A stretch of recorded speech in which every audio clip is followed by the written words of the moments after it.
Vamos bater aquele papo sobre esporte agora? O Salazar tá com a gente hoje. Você tá bem, querido? Janete? Bem, você? Tudo bem. Bem-vindo ao Revista. Obrigado, prazer aqui. Prazer é nosso. Vozeirão Invadindo dele, o né? programa Não de é? vocês.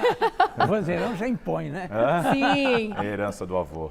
E quer dizer que vem notícia aí boa pra alguns, mais ou menos pra outros. Pro Leão, tá? Assim, céu de O brigadeiro. Leão tá no brigadeiro. avô faz tempo, né? Feliz. Olha, ó. Tô até Já homenageando. veio de verde, homenagem. Pois é. Como é Pal- que tá a situação do Palmeiras agora? O Palmeiras está Linda? muito bem, voltou. Eu costumo dizer assim, o Palmeiras a fase é tão boa que até quando joga mal vence.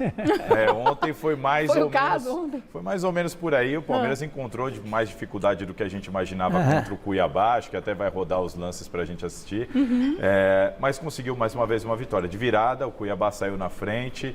Teve a questão do personagem do Daverson, que fez o gol do título da Libertadores para o Palmeiras e ontem estava jogando contra o Palmeiras. Eita! Teve toda essa curiosidade, a brincadeira com ele, mas o Palmeiras conseguiu a virada, venceu mais uma vez, fez 2-1, o Abel Ferreira mais uma vez foi expulso, saiu reclamando da arbitragem, ou seja, um Palmeiras bem a cara do Palmeiras dos últimos anos. O Endrick fez Venceu gol.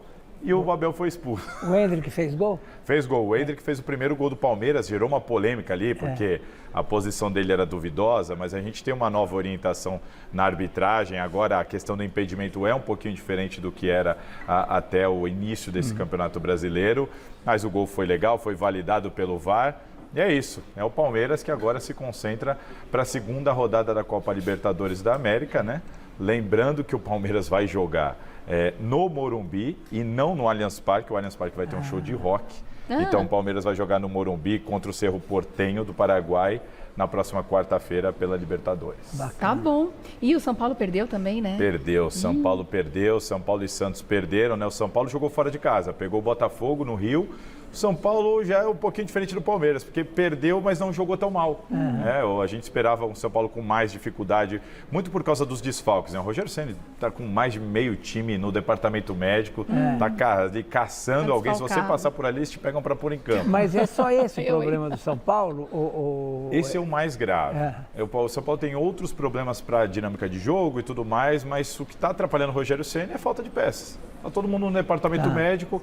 Ele até que o São Paulo foi valente, conseguiu empatar o jogo, mas no finalzinho acabou tomando um gol de cabeça ali. Mais uma derrota do São Paulo. Começou com o pé esquerdo nesse Campeonato Brasileiro, mas pelo menos não jogou tão mal como a gente imaginava. Tá. E o Timão, jogou bem ou não? Corinthians, estive ontem lá, participei de toda a cobertura para o Mesa Redonda.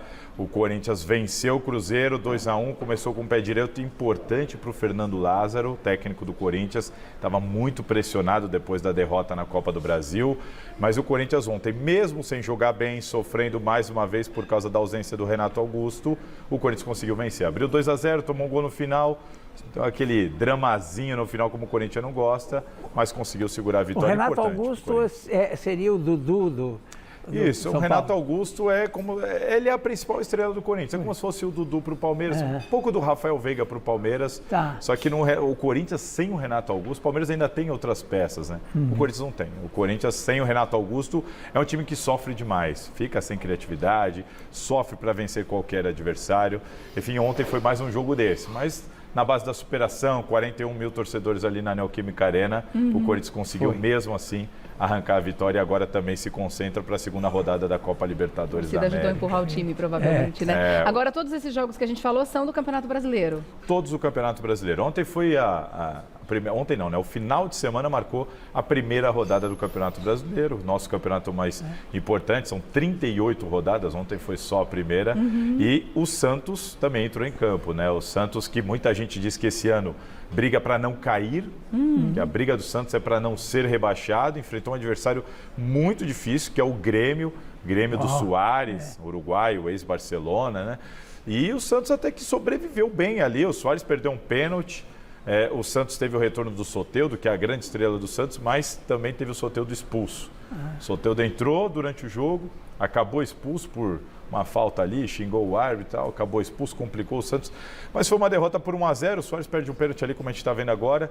Até que assim, sabe aquela coisa, a situação do Santos é tão ruim que perdeu por 1-0 e o pessoal falou, poxa, mas jogou bem, mas calma. Olha, será? Tem uma esperança ali, vamos ver. Porque a briga do Santos, de fato, provavelmente é para manter o time pelo menos na primeira divisão. Agora, o Corinthians venceu, né, o Cruzeiro, mas o Cruzeiro tá mal, né? Tá muito mal. O Cruzeiro do Ronaldo, né? O Cruzeiro Querendo botar a vitória do Corinthians lá embaixo. Eu senti uma cutucada. Sentiu, né? Eu venho toda de verde e ele faz isso com o meu time. O Cruzeiro, que é presidido pelo Eu gosto de Ronaldo preto. Fenômeno. Ronaldo foi à arena, inclusive, trocaram presentes e tudo mais, falou que estava coração dividido. Mas o Cruzeiro é engraçado. O Cruzeiro fez um catadão, sabe? Pegou um monte de jogador que jogava em time grande, assim, jogando no Corinthians, Palmeiras, São Paulo, tal. Não que o Cruzeiro não seja, pelo amor de Deus. Mas pegou um monte de jogador que não deu certo em outros times, juntou todo mundo elenco lá esquisito. e tá vendo se vai. Mas a situação do Cruzeiro também não é das melhores, principalmente no quesito De fato, um grana. elenco complicado, então, né? E os destaques para esse final de semana que vem? Olha, antes do final de semana, o destaque é o meio de semana. Porque agora no meio de semana a gente tem os torneios internacionais. Tá. Então, Corinthians e Palmeiras jogam pela Copa Libertadores da América. O seu Palmeiras perdeu na estreia. Eu lembro. Precisa se recuperar. Estrategicamente, perdeu. sei. Não vou entrar em Meus detalhes. movimentos são friamente calculados. Aí a estratégia. Chapolin. Que estratégia é essa? Quer perder uma estratégia? Ah, no caso ali era, você sabe. E o Santos e o São Paulo vão jogar pela Copa Sul-Americana. Então os destaques são esses, são os 4 grandes aqui de São Paulo entrando em campo pelos torneios internacionais. Vamos ver como é que vai ser. Tá certo. Obrigada, Salazar, pela presença aqui. Passou rápido, hein? Passa Foi bom muito pra rápido. vocês? Mas é ótimo, é sempre bom, né? É um resumo muito importante para a resumo, gente legal. entender o que aconteceu no final A de gente fica semana. de olho em vocês os e próximos vocês passos. ficam de olho na gente. Com certeza. E para ter mais informações, hoje às 6 horas da tarde no Gazeta 6 horas da Esportiva. tarde ao É vivo. isso? Obrigado, Tá gente. Obrigado, querido. Que agradeço, Prazer. querido. Tchau. Obrigada. Boa semana, Valeu. viu? Bom Até. programa pra vocês. Obrigada. Tchau, tchau.